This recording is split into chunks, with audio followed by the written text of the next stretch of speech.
여러분 안녕하십니까? 이 시간에는 마태복음 26장 말씀 중심으로 드리겠습니다. 여러분, 우리가 인생을 살아가는 데 있어서 가장 중요한 것이 나의 주인을 알고 사는 것입니다. 주인을 알아야 내가 왜 사는지를 알 수 있고요. 무엇을 위해서 살아야 되는지를 알 수가 있습니다.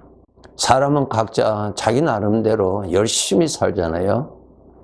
힘든 중에서도 열심히 나름대로 살잖아요. 그런데 그러한 삶이 나중에 아무런 가치가 없이 헛되이 된다면은 이것은 불행한 것이죠. 우리 사람들은 자기 나름대로의 판단과 자기 나름대로의 상식을 가지고 살지요. 그런데 여러분 아셔야 될 것이 내가 나 자신의 주인이 아니다라고 하는 사실입니다. 창세기 1장을 읽어보시면 주인이 누구신가를 잘 말씀하고 계십니다. 하나님이십니다. 왜 하나님이 나의 주인이신가 하면 하나님이 창조하신 것입니다. 창조하신 분이 주인이십니다. 만물을 창조하신 이가 주인이십니다. 지금 또 만물 중에서 일하시고 계십니다. 요한계시록 1장 20절에 보시면은 하나님께서 왜 이 땅에 교회들을 두셨는지에 대한 그 교회의 주인 되시는 주인의 목적을 기록해 두셨습니다. 촛대로 두셨다고 하셨습니다. 영적으로 어두운 이 세상에 영적인 생명의 빛이 되시는 하나님을 나타내시기 위하여서 교회들을 이 세상에 두셨다고 기록되어 있습니다. 그것이 주인의 뜻입니다. 그러면 그 교회를 이루고 있는 예수를 믿는 우리 한 사람 한 사람들의 또한 주인의 뜻입니다. 즉 하나님을 나타내며 사는 것이 주인의 뜻입니다. 여러분이 여러분 스스로를 아시기 위해서는 주인을 만나야 여러분이 누구인지, 여러분이 오늘 또 왜 사는 것인지 알 수가 있고, 어떻게 살아야 가치 있는 헛되지 아니하는 삶을 살아갈 수 있는 길이 바로 주인을 만나야 알 수가 있는 것입니다. 이 세상에 모든 사람이 태어날 때 죄의 성품을 가지고 태어납니다. 죄의 성품입니다, 여러분. 어린 아이를 한번 보세요. 부모님의 사랑을 독차지하다가 동생이 생기면은 부모의 사랑이 나누어지는 것을 보고 그 아기의 마음에 시기 질투심이 일어나는 것을 볼 수가 있습니다. 그가 배워서 그렇게 한 것 아니죠? 죄의 성품을 가지고 태어났기 때문에 죄의 성품의 영향을 받고 살기 때문에 시기 질투심이 일어납니다. 일평생 죄의 성품 가지고 사람들이 삽니다. 죄의 성품대로 살면은 그 결과는 주인 되시는 하나님의 영원한 형벌밖에 없습니다. 그 죄의 가장 무서운 것이 주인을 무시해버리는 것입니다. 그리고 사람 자기 자신을 주인이라고 거짓으로 그렇게 착각시켜버립니다. 무엇이? 죄가요. 죄가 그 일을 하는 것입니다. 우리 몸에 어떠한 병균이 들어오면 우리의 몸의 지체의 활동을 제대로 하지 못하게 하죠. 제대로 보지 못하게 하고요. 제대로 걷지도 못하게 하죠. 제대로 기억도 하지 못하게 하는 병이 있죠. 그와 같이 죄라고 하는 것이 들어와서 주인을 모르게 만들어버리고 주인을 무시하게 만들어버리고요. 피조물인 자기 자신을 주인으로 착각시켜 버립니다. 그리고 태어날 때부터 죄의 성품을 가지고 태어났기 때문에 그 죄의 성품이 자기 자신인 줄 알고 일평생 죄의 성품과 짝이 돼서 연합이 돼서 평생 삽니다. 죄의 대가는 주인 되시는 하나님의 심판과 형벌밖에 없습니다. 엄연히 만물의 창조주 주인이 계시고 주인이 법입니다. 농부가 열심히 봄의 계절부터 씨를 뿌리고 농사를 하지요. 가을이 되면은 거두지요. 거두면은 알곡과 쭉정이를 나누어 지지요. 그와 같이 주인 되시는 하나님이 우리를 그렇게 심판하십니다. 죄의 성품과 연합이 되어서 살았으니 주인 되시는 하나님이 볼 때 완전히 탈선한 것이죠. 완전히 죄 중에서 살았죠. 죄는 하나님을 대적하는 것이기 때문에 하나님의 법을 어길 뿐만 아니라 하나님의 법을 우롱하고 멸시하고 조롱하는 무서운 죄이기 때문에 주인 되시는 하나님으로부터 영원히 버림을 받습니다. 이러한 죄에 속하여서 살고 이 죄로 인하여서 영원한 형벌을 받을 수밖에 없는 이 길을 가는 사람들을 하나님께서 불쌍히 여기셔서 거기서 구원해 주시려고 예수님을 믿도록 그렇게 하시는 것입니다. 그래서 예수님을 믿는 사람들을 이 세상에 여러 곳에 이렇게 흩어 세워두신 것입니다. 교회를 세워두시고 그 교회를 이루는 성도들 한 사람 한 사람들을 세상에 흩어 놓았습니다. 흩어 놓고 그 사람에게서 예수님이 나타나시도록 그 사람에게서 하나님이 나타나시도록 하는 것이 주인의 뜻입니다. 이것 알고 사셔야 합니다. 안타까운 것은 구원은 받았지만 전혀 나의 주인의 뜻은 전혀 상관없이 여전히 구원받기 전에 내가 가졌던 나의 삶의 그러한 것을 주장하고 살아가기가 쉽지요? 아닙니다. 그것은요, 주님이 오늘이라도 나를 부르실 수 있는 권한이 있으시죠? 주인이시니까. 주인이 부르실 때 내가 일평생 수고하고 쌓아둔 그 수고의 대가가 그날부로 다 사라집니다. 여러분이 무엇을 위해서 수고했던 그 모든 수고가 그 가치가 안개와 같이 다 사라집니다. 즉 헛되게 인생을 산 것으로 결과가 되는 것입니다. 주인이 인정하시는 삶을 살아야 그 삶은 영원히 가치가 있고 내가 영원히 사는 데 있어서 그것이 나에게 영광이 되는 것입니다. 이것 알고 여러분 사셔야 됩니다. 예수님의 비유에 어리석은 부자의 비유가 있죠?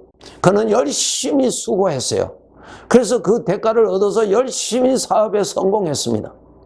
그래서 그는 이제 편히 먹고 쉬고 즐기고 살자고 그렇게 생각했습니다. 왜? 그동안 수고한 것이 가득하게 있으니까 그 수고에 보람이 있잖아요. 그래서 그가 참 즐기면서 살기를 원하였지만 주인 되시는 하나님이 오늘 밤에 내가 너를 거두어가면은 내가 지금까지 수고한 이 모든 것이 이 보람이 누구의 것이 되겠느냐? 너의 것이 되겠느냐 하는 것입니다. 아니요. 다 사라집니다. 다 없어져요. 이것이 무엇입니까? 헛된 인생을 살았다는 것입니다. 내가 어떠한 것을 위해서 정말 땀 흘리고 정말 수고하고 했던 그것이 그 보람이 다 사라지는 것입니다. 어떠한 삶을 살아야 그 보람이 영원히 가는가? 영원히 말입니다. 주인이 기뻐하시는 뜻을 따라서 살아야 주인이 인정하시는 삶을 살아야 보람됨이 살아 있습니다. 그것 아시고 주인이 인정하시는 삶을 알고 주인이 인정하시는 삶을 살도록 수고하시고 노력하시고 땀을 흘리시고 희생하시고 사세요. 이것은 절대로 여러분 이 보람은 사라지지 아니하고 영원토록 여러분과 함께 있을 것입니다. 헛된 인생, 헛된 수고 하지 않도록 살아야 되겠죠. 주인께서 인정하시는 삶은 나에게서 하나님이 나타나시는 것입니다. 여러분 창세기 1장에 보시면 하나님 보시기에 좋았더라. 하나님 보시기에 좋았더라. 아주 중요합니다. 하나님이 주인이시니까. 그렇죠? 내가 보기에 좋았더라. 여러분 내가 주인이라면 괜찮아요. 내가 주인이니까. 그런데 주인이 보시기에 좋았더라고 하는 삶을 살아야 그것이 영원히 보람이 있고 가치가 있고 나에게 그것이 복이 되는 것입니다. 물론 그것이 주인에게 영광이 되고 주인이 기뻐하시는 것이 되지요. 정말 여러분 이것을 알고 헛되지 아니하는 삶을 살도록 열심히 살아야 돼요. 어떻게 하면 그렇게 살아갈 수 있느냐? 첫째로 내 입에서 하나님의 이름이 나타나도록 사세요. 내 입에서 주님의 이름이 나타나도록 사세요.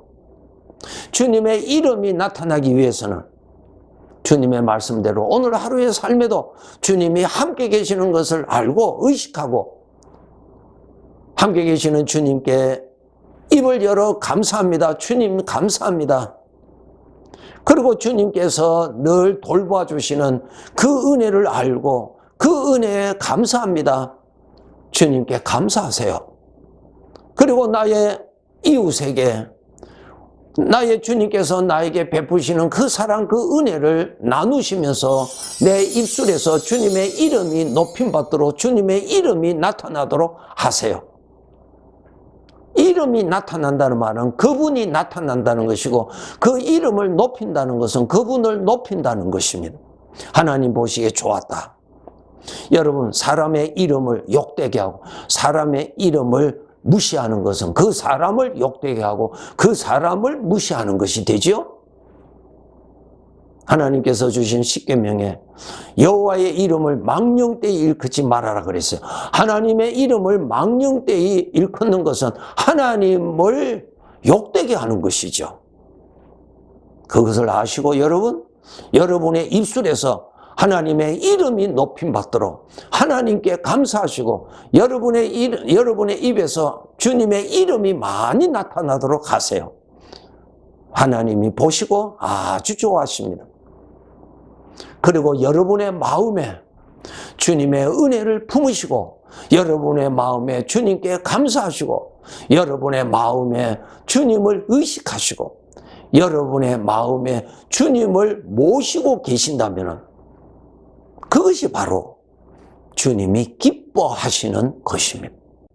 하나님이 나타나시는 것, 내 입술에서 하나님의 이름이 나타나는 것은 하나님이 나타나는 것이고 내 가슴에 주님의 이름을 품고 주님의 은혜에 감사함을 품고 주님을 모시고 사는 것은 바로 하나님이 같이 계시고 하나님을 높이는 것이기 때문에 하나님이 심히 기뻐하십니다. 아셔야 될 것은 나의 주인이 계십니다. 여러분 주인을 잘 섬기는 것이 곧 나의 행복이죠. 여러분 주인을 섬기지 않냐고 여러분이 주인을 무시하고 여러분이 여러분을 위해서 산다면 여러분이 주인으로부터 무엇을 받을 수 있겠습니까? 불행밖에 없죠. 버림밖에 없겠죠. 사탄은 뭐라고 합니까? 죄는 뭐라고 유혹합니까? 내가 왜 하나님을 위해서 사느냐 그 말이야. 내가 너를 위해서 살아라고 유혹합니다. 속지 마세요. 저주받아라고 유혹하는 소리입니다. 주인께 충성하고 주인을 기쁘시게 하고 주인을 높이는 것이 곧 내가 주인으로부터 영광받게 하는 길입니다.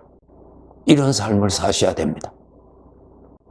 사무엘상 4장에 보시면은 이스라엘과 블레셋과의 전쟁에서 이스라엘이 패배하고 그 다음에 이스라엘 진영에 있는 여호와의 궤, 법궤를 빼앗겼어요.